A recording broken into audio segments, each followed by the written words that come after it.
নির্বাচন ব্যবস্থা সংস্কারের জন্য বিএনপি জামাত সহ 22টি রাজনৈতিক দল ও জোটের মতামত চাওয়া হয়েছে।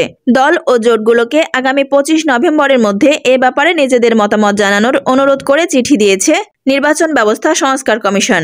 এ বিষয়ে নির্বাচন ব্যবস্থা সংস্কার কমিশনের প্রধান ডক্টর বদিউল আলম মজুমদার বলেছেন, আমরা আইন কানুন গভীরভাবে পর্যালোচনা করছি। 17 থেকে 18টি মিটিং করেছি। আমাদের অগ্রগতি নিয়ে আমরা সন্তুষ্ট। আমরা কিছু মতামত পেয়েছি। গণমাধ্যমের মতামতও নেব।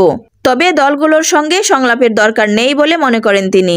সুশাসনের জন্য নাগরিক কমিটির সুজন সম্পাদক আরও বলেন, অনেক ধরনের মতামত আছে। এক্ষেত্রে অনেক মতামত বাস্তবায়নে সংবিধান সংশোধন করতে হবে। এক্ষেত্রে আমরা সংশ্লিষ্ট কমিশনের সঙ্গে বসব। বর্তমানে ইসিতে নিবন্ধিত দল রয়েছে 47টি। এক্ষেত্রে বাংলাদেশ আওয়ামী লীগ ও তার নেতৃত্বাধীন জোটভুক্তদের চিঠি দেওয়া হয়নি। গত 3 অক্টোবর নির্বাচন ব্যবস্থা সংস্কার কমিশন গঠন করে অন্তর্বর্তী সরকার। এক্ষেত্রে 90 দিনের মধ্যে প্রধান উপদেষ্টার কাছে সংস্কার সুপারিশ জমা দেবে এই কমিশন।